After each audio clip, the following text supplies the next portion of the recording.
Exministro de Gobernación del gobierno golpista de Jorge Serrano escapa de ser deportado desde México a Guatemala, cuya justicia lo busca por al menos 14 delitos.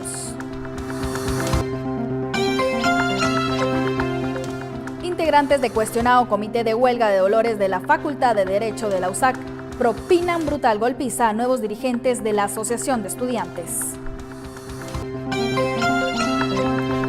Al menos 10 pasajeros resultan heridos al chocar 2 autobuses de pasajeros y un camión recolector en el Tejar Chimaltenango.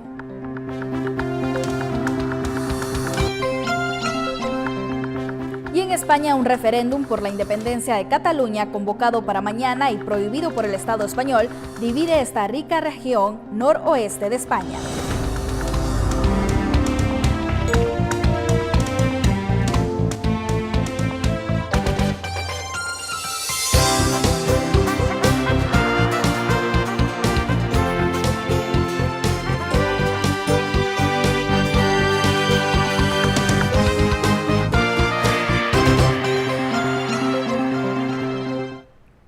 Gracias, buenas noches. Es un gusto estar con ustedes en la única emisión de Noticiero Guatevisión los sábados. Soy Verónica Orantes y comenzamos de lleno con la información.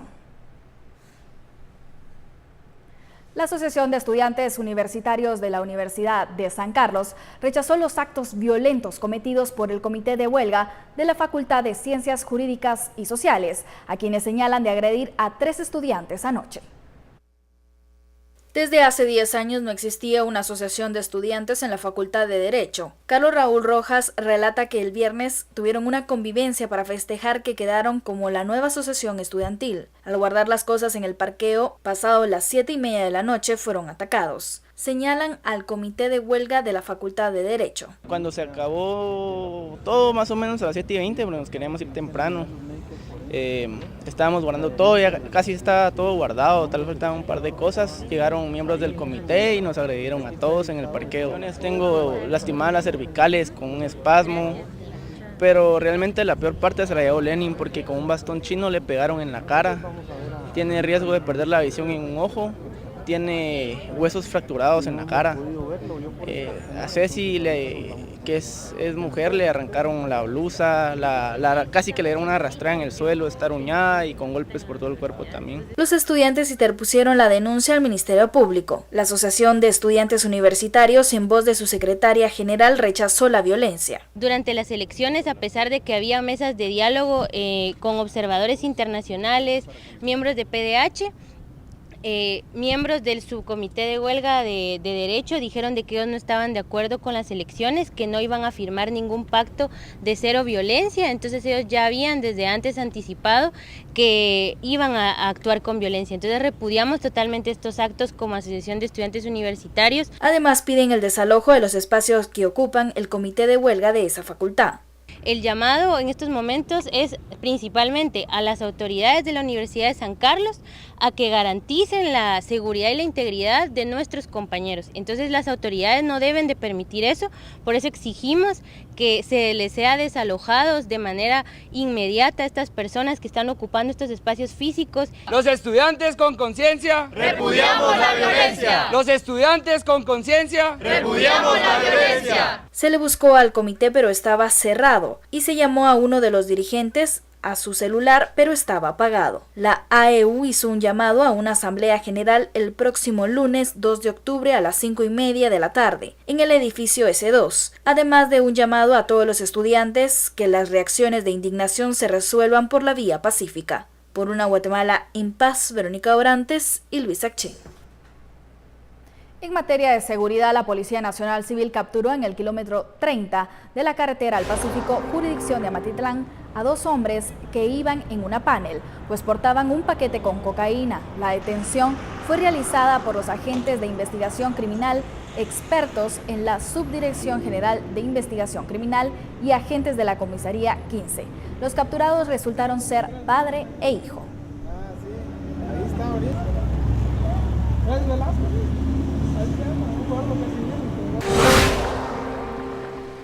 En Chimaltenango, la colisión de dos autobuses de transporte extraurbano y un camión recolector de basura dejó hoy 10 heridos y a otros pasajeros con crisis nerviosa en el kilómetro 51 de la carretera interamericana en El Tejar. Bomberos municipales departamentales los trasladaron al Hospital Nacional local. Los pasajeros del camión fueron los más afectados. En una grabación de un video entregado por los vecinos a Noticiero Guatevisión, se observa cuando el bus de los transportes Reina de Utatlán, que iba hacia Quiché, choca tras el camión, lo que descontrola al recolector y se estrella contra un bus que iba de San Juan, Comalapa, a la capital. Los 3 hombres que iban en el camión fueron internados en el Hospital del Seguro Social. En la capital, los choferes de ambos colectivos huyeron. Ahora los propietarios de los autobuses tendrán que informar sobre su identidad.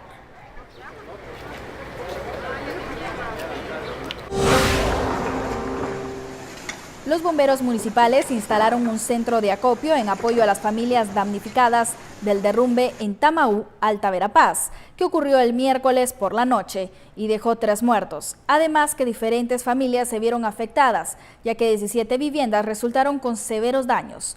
Los bomberos solicitan alimentos no perecederos, agua pura, frazadas, artículos de higiene personal y pañales desechables. El centro de acopio está ubicado en la estación de bomberos en el Boulevard Liberación 11-20, zona 11, abierto sábado 30 de septiembre y domingo 1 de octubre.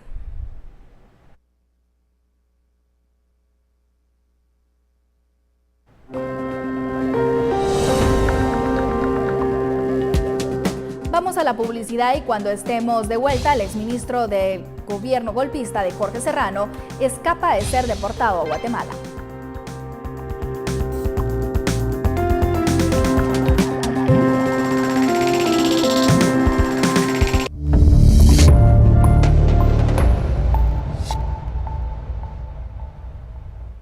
La condición del exministro de Gobernación Francisco Perdomo, aislado político en Panamá, se salvó de ser deportado a Guatemala esta mañana. La Policía Nacional Civil anunció su posible traslado desde México a Guatemala por orden de captura internacional en su contra. Sin embargo, Perdomo fue remitido a Panamá y niega desde allá las declaraciones de la Policía Nacional de Guatemala. 25 años de asilo político en Panamá, esta mañana se alertó a las autoridades de la Policía Nacional Civil de que finalmente Francisco Perdomo, exministro de Gobernación durante el gobierno de Serrano Elías y quien le apoyó durante el serranazo, podría ser deportado a Guatemala, en donde debería responder ante la justicia por al menos 14 delitos. Tras ser detenido a su llegada a México en un vuelo comercial y ser cuestionado por las autoridades de migración, el exfuncionario golpista mano derecha de Serrano lo niega.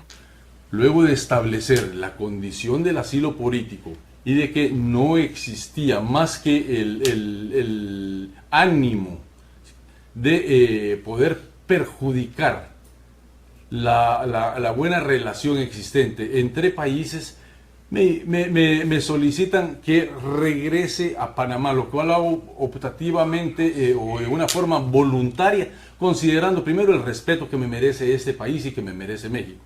Pero sobre todo, y el punto más esencial de todo esto es de legitimizar lo aseverado hoy por el director general de la Policía de Guatemala y su vocero, en el sentido de que fui capturado en una coordinación expedita y magistral entre Interpol de los 3 países. Eso es totalmente falso. Interpol de Guatemala solicitó que se aclare por qué razón fue trasladado a Panamá y no a Guatemala. Al hacer el contacto con Interpol de Panamá se indicó que no sería trasladado hacia nuestro país porque se encontraba prófugo de la justicia guatemalteca en virtud de que él tiene una calidad de asilo y de protección política en ese país, por lo cual hasta este momento él no está como calidad de detenido, sino que en calidad de asilo en el país de Panamá. Por una Guatemala en paz, Ligia Herrera y Noé Medina. Una capacitación para una mejor aplicación de la ley forestal en Guatemala. El Instituto Nacional de Bosques realizó una capacitación en Jalapa, dirigida a jueces de paz de este departamento y de Guatemala, así como agentes de la División de Protección a la Naturaleza, DIPROMA.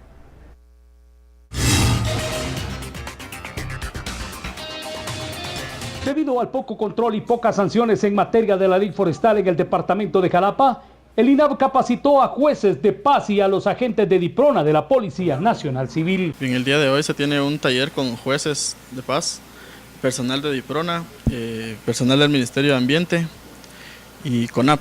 Con esta capacitación se espera una mejor aplicación de esta ley para evitar más depredaciones de los bosques en la región. Nutrir un poco más a los jueces de paz respecto a la aplicación eficiente de la normativa forestal vigente en la República de Guatemala, con la finalidad de que al momento de que exista una sindicación de delitos cometidos en lo que respecta al tema forestal, pues los jueces puedan dar una aplicabilidad idónea de la ley. Los jueces de paz, por su parte, señalan que la capacitación les servirá para atender de una mejor manera el tema de esta ley en sus judicaturas. Se nos está dando información general sobre las leyes forestales, sobre los delitos, por ejemplo, que se pueden cometer al hacer uso indebido de los recursos forestales y además las sanciones que tenemos que imponer a esta gente. Desde hace varios meses, DIPRONA no ha realizado su función en el departamento de Jalapa, dedicándose únicamente a patrullajes a pie en las calles y operativos en vehículos particulares.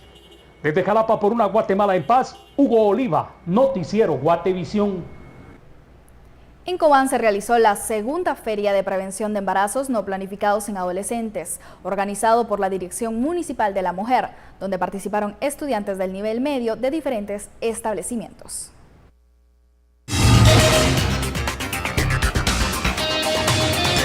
Con el objetivo que los jóvenes y señoritas conozcan sobre el tema y fomentar en ellos la importancia de tener un proyecto de vida, se presentaron diversas actividades lúdicas. Porque a veces en redes sociales o en internet se habla de mucho de estos temas, pero también se llega a tratar estos temas de una forma no adecuada para ellos. Entonces sí, es muy importante que nosotras tengamos este tipo de talleres para darles una información sana a los jóvenes. Padres de familia y estudiantes indicaron la importancia que tiene este tipo de actividades. Para inculcar en los jóvenes, más que todo en los jóvenes que están en las áreas remotas, en donde la educación aún no ha llegado ahí, y vale la pena promover con promotores, comadronas, líderes y mujeres que se dedican pues a dar una orientación a la juventud de esas comunidades. Es algo muy valioso para cada uno de nosotros como jóvenes, ya que estamos en esa etapa de nuestra vida en la cual pasamos por diferentes situaciones y debemos estar informados sobre cada uno de los riesgos que podemos tener y a las cosas que estamos expuestas. Son consejos que nos están dando para el futuro y para ahora, ya que estamos cruzando una etapa donde nuestro cuerpo está cambiando. Con respecto al índice de embarazos en adolescentes, de enero a la fecha, el área de salud registra un total de 6.374 casos en el departamento. Al respecto comentaron: existen muchos factores, existe la falta de información en los adolescentes, que ese es uno de los casos principales. Por una Guatemala en paz, con imágenes de Nelson Yalibat, informó Aura Andersen.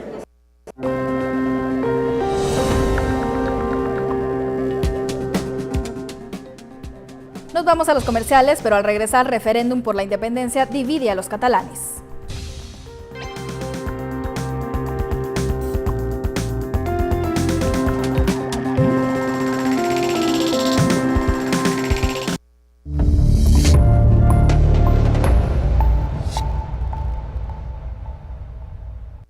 Miles de personas se manifestaron en varias ciudades de España contra el referéndum de independencia previsto para el domingo en Cataluña, al que el presidente regional no piensa renunciar a pesar de la oposición de Madrid.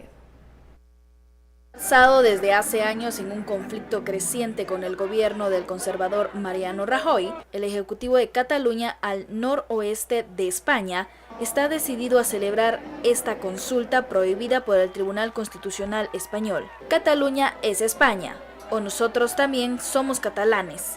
Cantaban bajo la lluvia en el centro de Barcelona los manifestantes. En Madrid, Valladolid, Santander, Sevilla o Valencia también llovían críticas al nacionalismo catalán, además de alguna que otra al gobierno español. Pero las relaciones entre ambos ejecutivos son casi nulas desde que el presidente regional, Carles Puigdemont, decidió convocar este referéndum sabiendo que el Tribunal Constitucional lo juzga ilegal. Los sondeos muestran que los catalanes están divididos sobre la independencia, 41.1% a favor y 49.4% en contra, según el último sondeo del gobierno catalán publicado en julio, pero también que más del 70% de la población quiere que la cuestión se decida en un referéndum legal. El Ejecutivo de Cataluña dice disponer de un censo de 5.3 millones de personas que podrían votar en los 2.315 circuitos electorales repartidos por toda la región.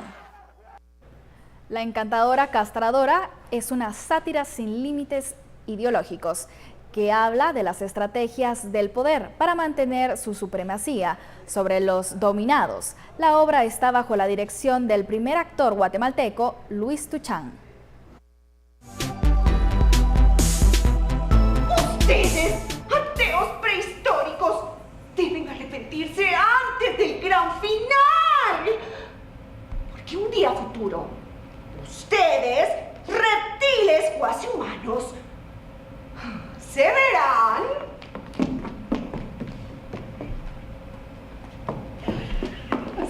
como este esqueleto. ¿Qué es su esqueleto?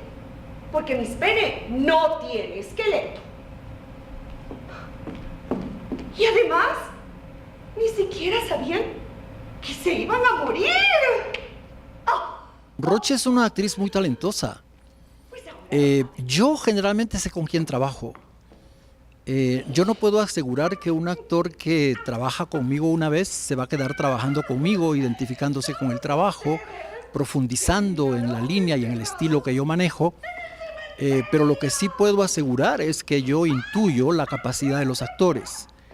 Desde que yo me encontré por primera vez con Rochi, yo sabía que ella iba a darme totalmente lo que yo andaba buscando en ella como actriz. Y por otro lado también una de mis características es precisamente que yo tengo como un aspecto fundamental de mi trabajo de dirección el extraer del actor lo mejor que el actor me puede dar. Y entonces generalmente confío mucho en esa capacidad que yo puedo tener para extraer del actor lo mejor que me puede dar. Es un monólogo que no tiene tintes políticos ni ideológicos de ninguna índole. Es más que todo es la representación del poder, que en este caso está interpretado por una maestra como símbolo de poder, de autoridad. Ahí vemos cómo el poder usa diferentes artimañas, diferentes estrategias, manipulaciones, diferentes tintes actorales en este caso para poder persuadir a su público, que en este caso son los espectadores o el público que viene a ver la obra, que son sus estudiantes, y ella pues trata con ellos, tiene también algunas enseñanzas pedagógicas que son ridículas a simple vista. Sin embargo, cuando nosotros analizamos esta obra más profundamente nos damos cuenta que hay muchas cosas que el poder hace que nos hace pensar que aunque nosotros a veces a simple vista lo veamos ridículo, al final terminamos creyéndolo o terminamos compartiéndolo, terminamos aprobándolo, no sé de qué manera, ¿verdad? Es peligroso. Entonces, este montaje, esta obra, lo que hace es hacer una conciencia, despertar la conciencia en el espectador para que todos y cada uno se pongan a pensar, bueno, realmente lo que me está diciendo es ridículo, pero ¿cuántas veces lo hemos oído de diferente forma, verdad? Porque como te digo, el poder representado ya sea en un maestro, en un jefe, en un político, en un director, en un empresario, quien sea, ¿verdad?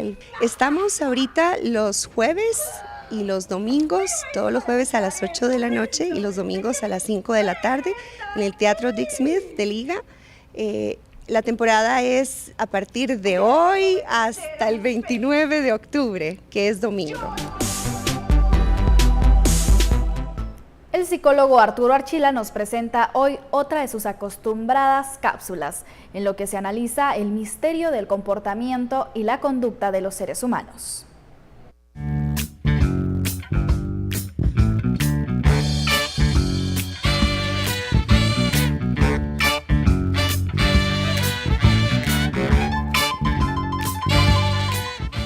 Los seres humanos primarios eran recolectores, con tendencia a compartir el alimento y el espacio de convivencia. Eran sociedades igualitarias.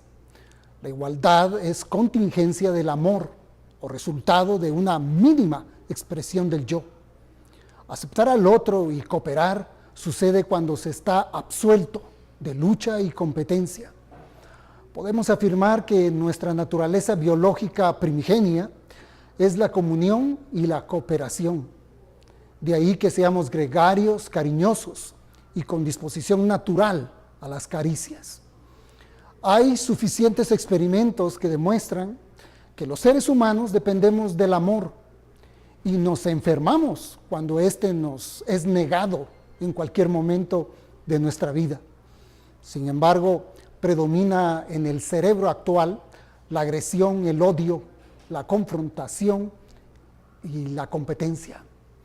No como algo básico de la conducta biológica, sino más bien como producto de miles de años de condicionamiento, de vivir en sociedades inhumanas, con predominio en la acumulación de bienes, la subyugación, el engaño y el beneficio propio. La agresión, el miedo, la competencia y el control, una vez establecidos en la conducta, se cultivan en la cultura y pasan de generación en generación. Este es un problema multidisciplinario, pero esencialmente psicológico, algo que nos atañe a todos por igual. ¿Qué es lo que nos impide? ¿O qué es lo que impide en nosotros la manifestación de lo bueno?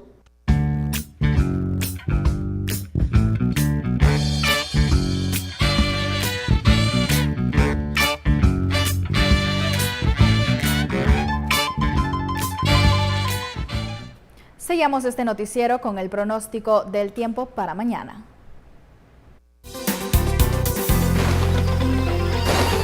Excelente noche a todos ustedes que se informan a través de Noticiero Guatevisión. Condiciones del clima para mañana domingo. Persiste el ingreso de humedad. Tendremos lluvia al finalizar la tarde o comenzar la noche sobre Ciudad de Guatemala, toda la costa sur, franja transversal del norte, departamento de Petén, de Izabal y todos los situados en el oriente, especialmente sobre sectores de montaña. Las temperaturas máximas y mínimas en Ciudad de Guatemala, el termómetro podría oscilar entre los 17 a los 23 grados centígrados. Bastante templado en Quetzaltenango, entre los 12 a los 18, San Marcos entre los 12 a los 17, misma temperatura de Quetzaltenango para Totonigapán. Vamos a tener una temperatura en Zacatepec que es entre los 17 a los 22 y una máxima de 21 para Chimaltenango. En la costa sur, Retaluleo, Suchitepeques y Escuintla, esta noche entre los 22 a 23 grados centígrados. Mañana al mediodía entre los 29 a los 30. En Santa Rosa entre los 18 a los 24. Vamos hasta el oriente donde el Progreso podría subir a los 31, Chiquimula a los 32, Acapa a los 33, 24 grados en Jalapan, Jutiapa la temperatura máxima podría ser de 27. En el norte, Petén con 31, Quiché 22, 23 en Alta Verapaz, Baja Verapaz 28 y 31 grados en el departamento de Izabal. Pronóstico del clima para los siguientes 3 días, del domingo al martes tendremos cielos parcialmente nublados, tendencia de lluvia siempre durante la tarde o comienzo de la noche, la temperatura entre los 22 a 23 grados centígrados con luz solar. Mañana desde las 5 horas con 51 minutos. Les saludo Marisol Padilla, que tenga usted una excelente noche. Llegamos al final de las noticias, pero Noticiero Guatevisión continúa con el análisis de los hechos más destacados de la semana en Guatemala en una nueva entrega de Panorama Político. Buenas noches.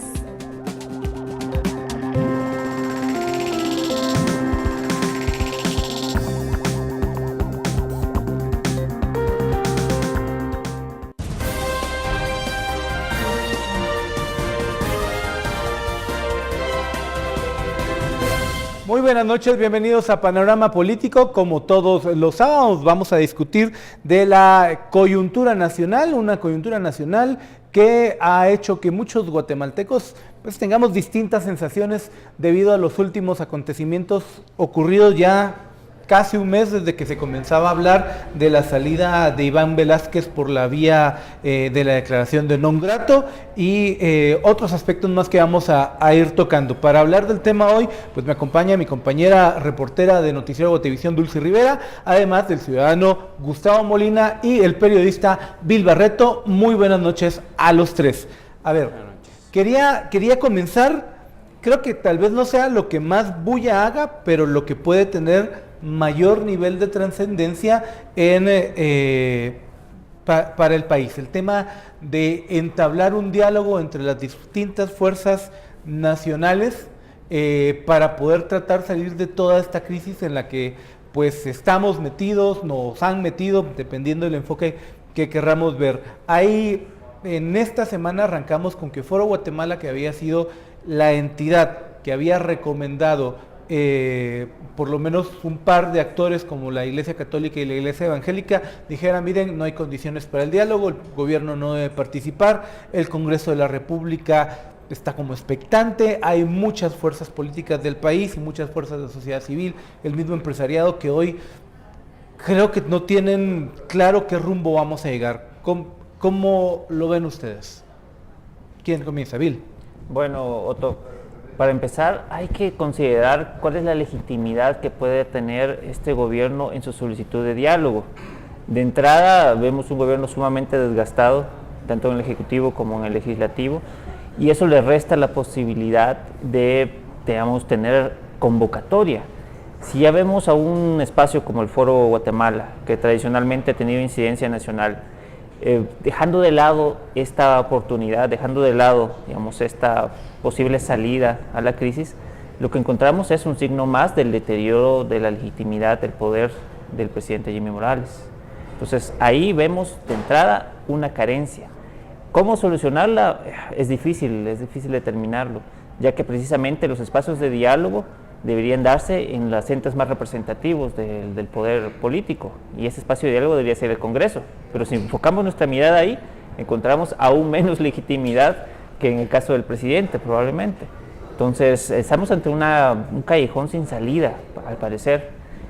Es como si todas las rutas condujeran a las vías legales, a las cortes, en lugar de a un proceso de diálogo ciudadano, verdaderamente. ¿Gustavo? Sí, yo quiero retomar un poco ahí el tema, y es que efectivamente la crisis política es una crisis de representatividad y una crisis de legitimidad. Y efectivamente lo que vemos ahorita es que una de las estrategias que utiliza el gobierno para salir de la crisis es realmente una estrategia de manufactura de consentimiento, de administración de la crisis más que de solventarla. Entonces sale con una propuesta del diálogo, y es una propuesta del diálogo que además responde de forma inmediata la Cámara, el CACIF como tal, y que efectivamente, para mí por lo menos, logro identificar 4 de los actores que de alguna forma han pactado, que es el pacto de élites que se le comenta, han pactado de forma histórica alrededor de la resolución de estos conflictos, en donde no hay representatividad y no hay legitimidad. ¿Cuáles son estos actores?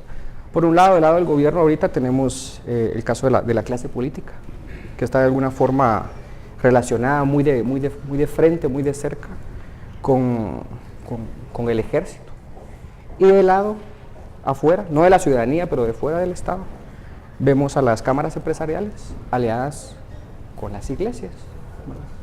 Y estos 4 actores, de alguna forma, nosotros los podemos vincular de forma histórica a la consolidación de pactos políticos importantes en el país, pero que de alguna forma, ahorita, en la crisis actual, nosotros efectivamente como ciudadanía vemos que la crisis implica, además del tema de la corrupción, una crisis de cómo se consolida el poder en la sociedad, cómo se distribuye, una crisis de legitimidad, de quiénes son los interlocutores ante nosotros, y una crisis de representación, ¿verdad? Donde efectivamente la pregunta es, ¿serán estas personas, serán estos actores sociales lo suficientemente representativos y legítimos, digamos, ¿verdad?, como para proponer un diálogo de esta magnitud? ¿O si deberíamos de visualizar otras salidas, ¿verdad? Y es que al final también debemos cuestionarnos qué nos puede llevar hacia ese diálogo precisamente con estos actores que han sido cuestionados por muchos años. Y no solo eso, sino también el sentir de muchas organizaciones o sectores que no quieren compartir la mesa con sus opositores por temas ideológicos o por algunos conflictos que tienen entre ellos. Entonces, ¿qué tanto nos puede ayudar un diálogo con las personas que se proponen si también son de mente cerrada y no quieren abrirse a dialogar con otras personas con quienes tienen un pensamiento distinto? Yo lo que percibo es que en algún momento había un debate la semana pasada en el que cuál era el sentir de la gente, si era diálogo primero y depuración después, o primero depuración y después diálogo. Me dio la impresión que íbamos a avanzar un poco en esa discusión. No ayuda, y eso quería preguntarles. Mi impresión es que no ayuda que el presidente vaya y su primera reunión pública sea con los ganaderos, y que aunque el presidente haya ofrecido un diálogo en Naciones Unidas, en Izabal lo que hace es comenzar a dar palo a todos lados, y después en el transcurso de la semana sale, cuando se le pregunta de las pocas declaraciones públicas que tiene sobre este diálogo, no, si vamos a tener diálogo no es para resolver la coyuntura, sino para hablar de los problemas estructurales del país que nos han afectado durante años. ¿Cómo lo leen ustedes? Yo creo que ahí tocas un punto muy importante. De entrada, ¿cuál era el tema de la convocatoria a diálogo? Si uno revisa la declaración del presidente ante Naciones Unidas, queda muy confuso, ¿verdad? O sea, ¿qué se va a dialogar? ¿Una salida de la crisis? Como tú bien señalas, una semana después dijo, no es que no, lo que tenemos que discutir no es la salida de la crisis, sino problemas estructurales, problemas macro del país. Entonces, de entrada, el presidente simplemente está colocando un tema sobre la mesa, dilatorio, para evitar afrontar lo que tenemos enfrente, que es una crisis política y legitimidad. Eso es lo que está pasando. Y por cierto, yo voy a citar, antes de que Gustavo hable, un ejemplo que pone Julio Héctor Estrada, que también está metido en toda una vorágine de información, pero cuenta que cuando se aprueban las dos leyes estas que tanta vergüenza causaron en el Congreso en la tarde, él tenía una reunión junto con el presidente, con el cuerpo diplomático, para hablar de cualquier otra cosa. Y cuando se sientan a hablar con el cuerpo diplomático no se toca el tema, pero sienten sentado o pasando en medio de la mesa un gran elefante blanco, porque tampoco ellos tenían explicación. Me deja un poco ese sentir de la respuesta de Bill. ¿Cómo lo miras, Gustavo? Me parece que la presencia del presidente en el Ejecutivo es realmente ya peligrosa en términos de la institucionalidad y la estabilidad política que repercute en el país, específicamente porque, regresando al punto central, digamos, ¿verdad? Lo que hay es un intento dilatorio, ¿verdad? Como salida de la crisis, como una administración de la desigualdad, y no tanto para refrendar un poco las demandas ciudadanas. Y es peligroso porque efectivamente el posicionamiento que existe del señor presidente, el aferrarse al poder ahorita, lo que implica es que efectivamente en el Congreso ahorita está por la aprobación del presupuesto nacional, que probablemente hay riesgo de que no se apruebe. Hay un riesgo de aislamiento internacional ante Naciones Unidas, inclusive ante las fuentes de financiamiento. Hay un riesgo de gobernabilidad en términos de la prestación de servicios, porque hay un consejo de ministros que probablemente no esté dispuesto a apoyar las decisiones. Hay toda una serie ahorita de reuniones que están teniendo el Ejecutivo con sectores de alta dudosidad, digamos, ¿verdad?, de procedencia, que de alguna forma lo único que está ejerciendo es una presión hacia un colapso de gobernabilidad. Gustavo, te voy a tener que interrumpir igual, Dulce. Vamos a tener que hacer un corte comercial y cuando regresemos seguimos hablando de este tema. Les voy a plantear cuando regresemos también, entonces, ¿qué va a pasar? Panorama Político, interactúe con nosotros en @guatevisión_TV.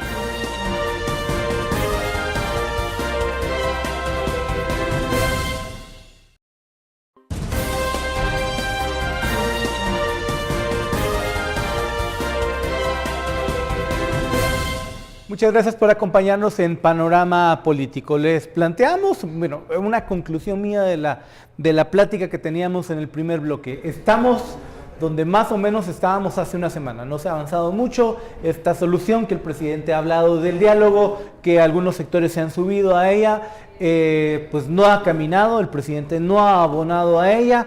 Y entonces la gran pregunta es, ¿y ahora qué? Y esa es la pregunta que le suelto al panel de esta noche. Dulce Rivera, ¿ahora qué?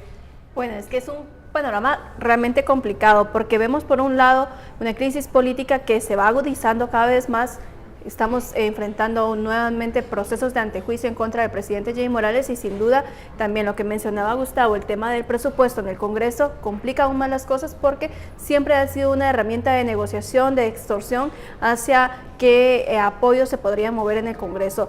Yo dudo realmente que una mesa de diálogo pueda salir de la crisis en la que estamos, porque históricamente siempre se han sentado los mismos a dialogar, a buscar acuerdos, y al final lo único que ganan es tiempo para permanecer en el poder o tratar de esperar que se muevan las cosas. Vemos, por ejemplo, que también se acerca una elección a fiscal general, por ejemplo. Entonces, todo esto, la elección de las Cortes, habría que ver bien el panorama completo para saber qué es lo que podría pasar. Pero yo dudo mucho que una mesa de diálogo pueda solucionar esto. Además, porque no se están escuchando las peticiones de la ciudadanía, se ha ignorado por completo, los diputados simplemente se han hecho los sordos a tantas peticiones, incluyendo la renuncia de los diputados que aprobaron estas reformas al Código Penal. Bill. Aquí lo que vemos es un conflicto entre legitimidad y legalidad. Muchas de las disposiciones que estamos escuchando están dentro del orden legal, está dentro de las facultades de los diputados el decidir si quieren o no renunciar, pero cada vez han perdido más su legitimidad. La legalidad es actuar dentro de las normas socialmente establecidas, en este caso dentro de un Estado de Derecho, que nos permite hacer o no hacer determinadas cosas. La legitimidad, por el contrario, va un poco más allá, depende de un consenso social.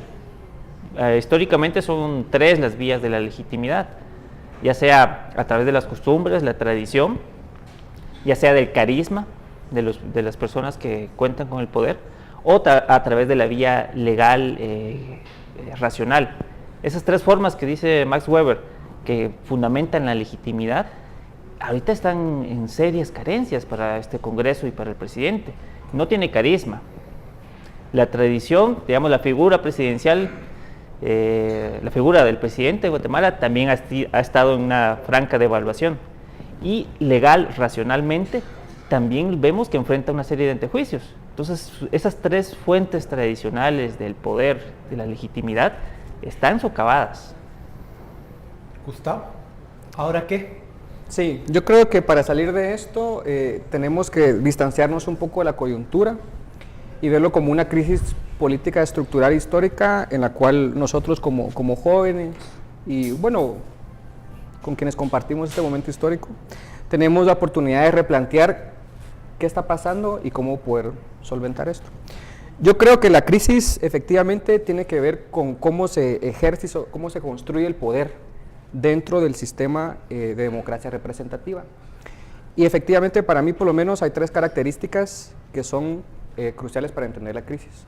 Una es el de la legitimidad que hablaba el compañero, otro es el de representatividad y el otro es la centralización del poder.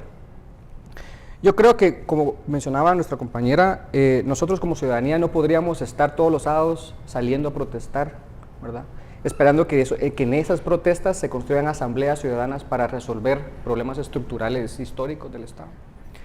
Tampoco creo que nosotros podríamos estar haciendo paros nacionales, que a mí me parece legítimo, digamos, ¿verdad?, para expresar nuestras...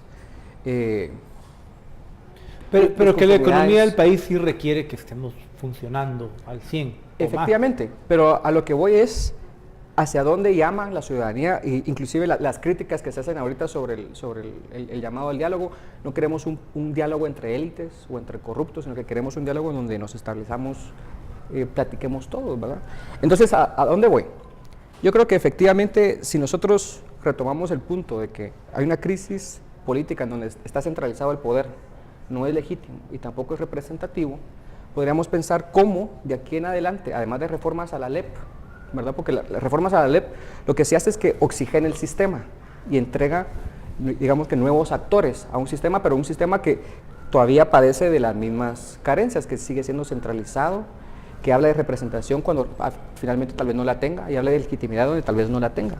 Y esa legitimidad sí existe en la descentralización del poder, o sea, existe en asambleas comunitarias, existe en asambleas vecindales, existe efectivamente lo que se considera una democracia participativa directa. Y creo que Guatemala aunque está lejos de eso, por lo menos sí tiene ya un andamiaje para pensarlo. Que es los consejos Que de es la desarrollo ley urbano de y rural. consejos, y la política general de descentralización del Estado. Lo que pasa es que, como está estructurado actualmente, realmente refleja la misma falta de legitimidad de representación y descentralización del poder en el Ejecutivo, porque el alcalde termina siendo el representante ante el comude de la población, y la población realmente en las actas, en las decisiones que se toman, no hay una vinculación legal específica, digamos, ¿verdad?, en el estado geográfico de obras, en los planes, en las políticas públicas municipales, etcétera. No obstante, eso podría transformarse, porque efectivamente, desde mi opinión personal, yo creo que realmente lo que necesita el país es que nosotros como ciudadanos tengamos no solo la cultura política de ejercer el poder, digamos, ¿verdad?, sino que efectivamente de lograr consensos amplios y continuos, que es efectivamente lo que nos va a ayudar a salir de estas crisis desde perspectivas propias, locales, que se van construyendo de forma histórica, digamos, ¿verdad?, y no necesariamente apoyándonos de una representación de personajes que los elegimos cada 4 años pensando que saben lo que nosotros queremos cuando no lo saben, y cuando efectivamente nosotros tampoco los conocemos. Claro, Pero ahí hay un punto, y es que ese ejercicio de la ciudadanía, de una democracia verdaderamente participativa, se tiene que consolidar en un proceso de reforma más amplio. Yo diría incluso proceso de reformas constitucionales, proceso de reforma de la ley electoral de partidos políticos y otras normativas relacionadas, como la de servicio civil, la ley de servicio civil. Ese tipo de medidas son necesarias, pero antes de llegar a ese tipo de medidas hay que evitar que los operadores que actualmente las están boicoteando sigan en el poder. Y una de las vías es la depuración vía judicial. Que los procesos avancen en el caso de las personas que sean responsables de ilícitos y que esas personas que se han encargado de entrampar todos los procesos de reforma del Estado, que verdaderamente escuchan a la ciudadanía, ya no estén ahí en esas posiciones de poder, ya no estén desde las Cortes, desde el Congreso, etc. Pero eso mismo no va a generar dentro de algunos actores esta famosa depuración por lo legal. No podría polarizar más, tomando en cuenta que le va a dar argumentos a alguien para que diga, vieron como no pudieron dialogar con nosotros, entonces el MP y la CICIG ahora sí presentaron Oderbeck, Transurbano, el bono del presidente, que vamos a hablar después. Eso no abonaría a esta posición. Pero es que tampoco se puede dejar en manos de las personas que están actualmente en el Congreso reformas tan importantes y que podría decidir el futuro del país, porque entonces nos vamos a topar en unos años con lo mismo que estamos viviendo ahorita, que las leyes no son funcionales porque las reformas que hicieron fueron solo maquillajes para dejar tranquila a la población, pero... Además, si hablamos de ilícitos, o sea, no puedes dejar de perseguir ilícitos que son evidentes. A ver, lo que es cierto es que yo creo que no necesariamente son posiciones o estrategias, digamos, opuestas o contradictorias entre sí. Efectivamente hay que hacer una afronta, digamos, ¿verdad?, de forma inmediata al pacto de impunidad, pero también hay que plantearse cómo nosotros vamos a empezar a cerrar las filas o empezar a cerrar el chorro de los actores y de la consolidación del poder hacia el futuro.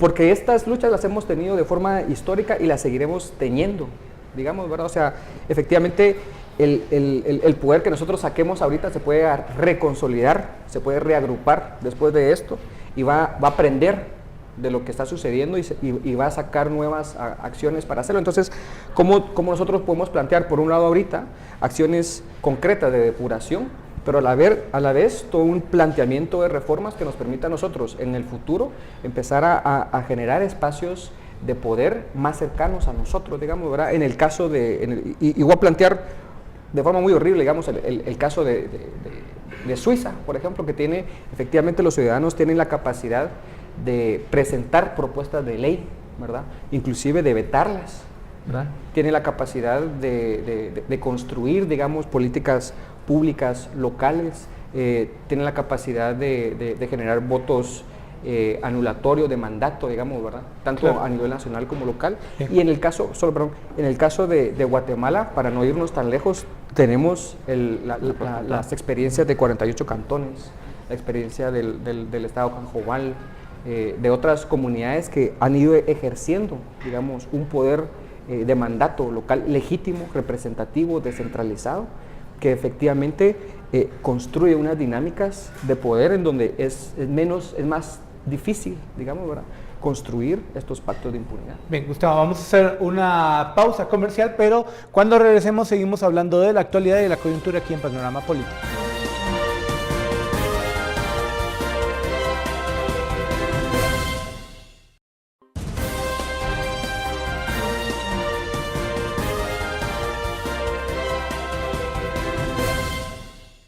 Gracias por acompañarnos en Panorama Político. Ya hablamos mucho de largo plazo, hablemos de la coyuntura y en particular el presidente Jimmy Morales está enfrentando 3 procesos de antejuicio. Porque uno, aunque el Congreso rechazó que se fuese a un juzgado, todavía está pendiente, todavía está vivo. Después surge uno más por el famoso bono militar y hay un tercero que mi impresión personal es bastante más flojo, que es el de Coperex, el Parque de la Industria. Pero preguntamos a nuestro panel, ¿cómo ven estos procesos que van contra el presidente?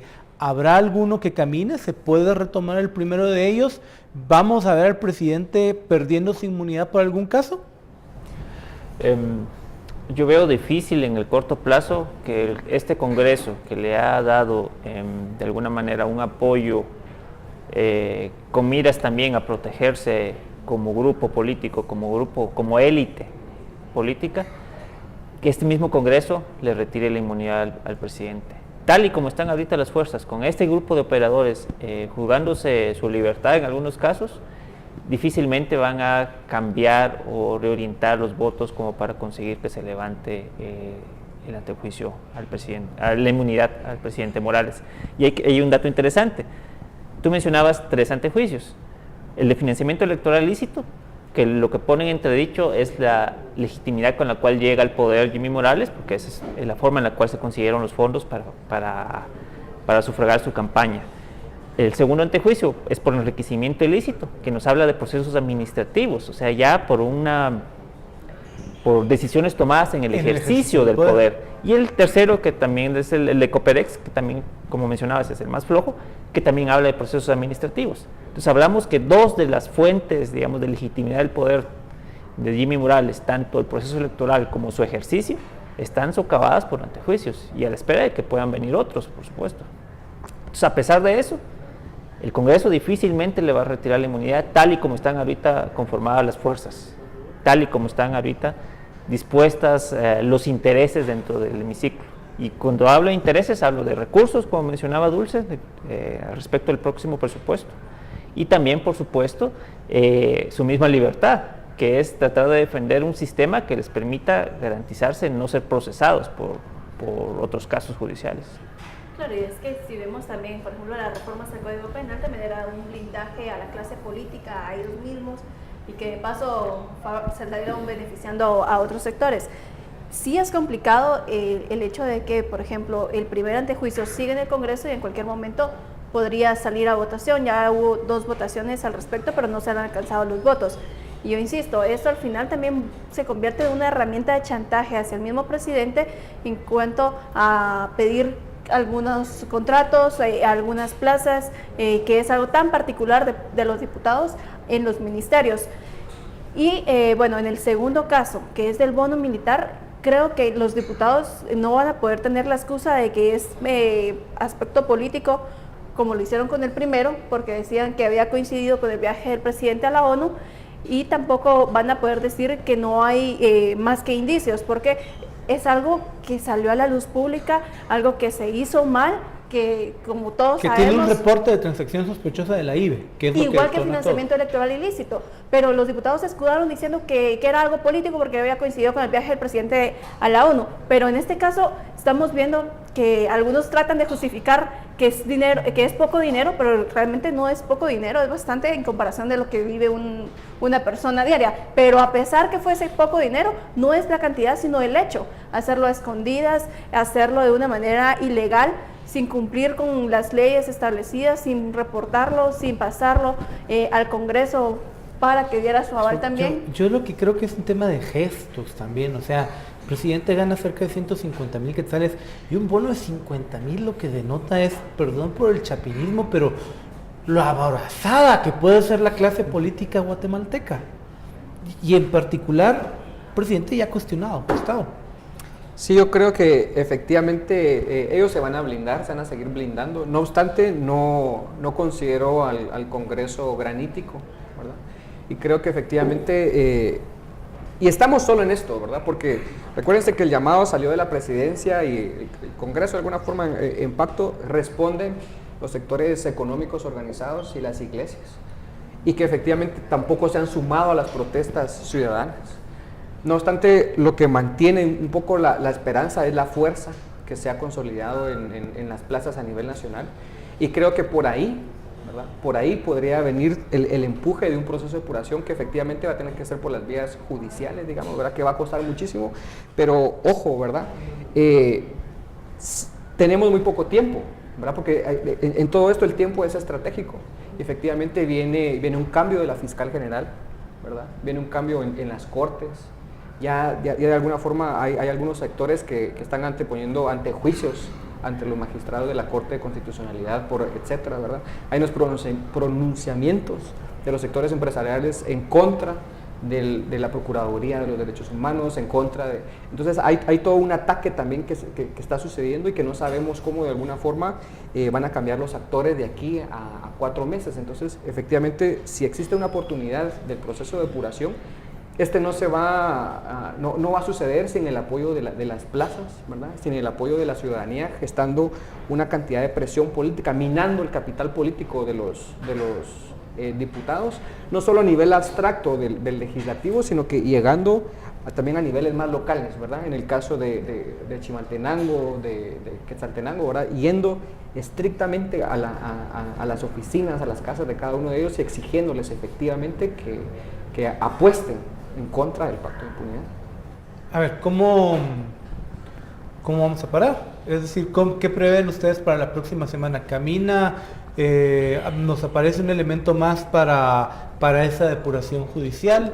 Que hablar de Odebrecht parece hablar como que ya viene el coco, pero por ahí ya estamos viendo acciones en Ecuador, que era uno de los que hacía falta, que el vicepresidente está perdiendo su inmunidad. ¿Cómo creen que va a desenvolverse ya muy rápidamente la próxima semana en todo esto que hemos estado hablando? Yo creo que a corto plazo, de parte de los congresistas, lo que vamos a seguir encontrando es un atrincheramiento. O sea, van a estar totalmente escudados, van a intentar mantenerse como una especie de estado de sitio en guardia ante cualquier otra actividad. Y esto solo lo puede romper el avance de investigaciones que ya están en marcha, los procesos que te mencionaba de antejuicios contra figuras clave en el Congreso, o nuevas investigaciones, lo que tú mencionabas, el fantasma de Odebrecht, si se aparece en algún momento por acá. ¿El fantasma del fantasma? El fantasma del fantasma, que el famoso narco guatemalteco que ha extraditado a Estados Unidos y que podría tener información que vincularía a FCN con financiamiento ilícito de parte del narcotráfico, etcétera. Ese tipo de factores son los que pueden socavar realmente las decisiones en el Congreso de la República. Siento que la ciudadanía sí, efectivamente, ejerce una presión, es necesaria, pero cuando hablamos de una clase política tan acostumbrada a actuar por su propia cuenta y sin rendirle ningún tipo de respuesta a nadie más, es difícil que eso merme, es difícil que eso los haga cambiar en un sentido u otro. Entonces, por esa vía solo veo casos de alto impacto para lograr un cambio profundo. Bien, Bill, Gustavo, Dulce, muchas gracias por acompañarnos. A usted también muchísimas gracias por acompañarnos aquí en Panorama Político. Recuerde que mañana le esperamos a partir de las 8 de la noche con nuestro director Haroldo Sánchez, con nuestro noticiero dominical, y la próxima semana, el sábado a las 8 también, en Panorama Político. Que tengan una muy feliz noche.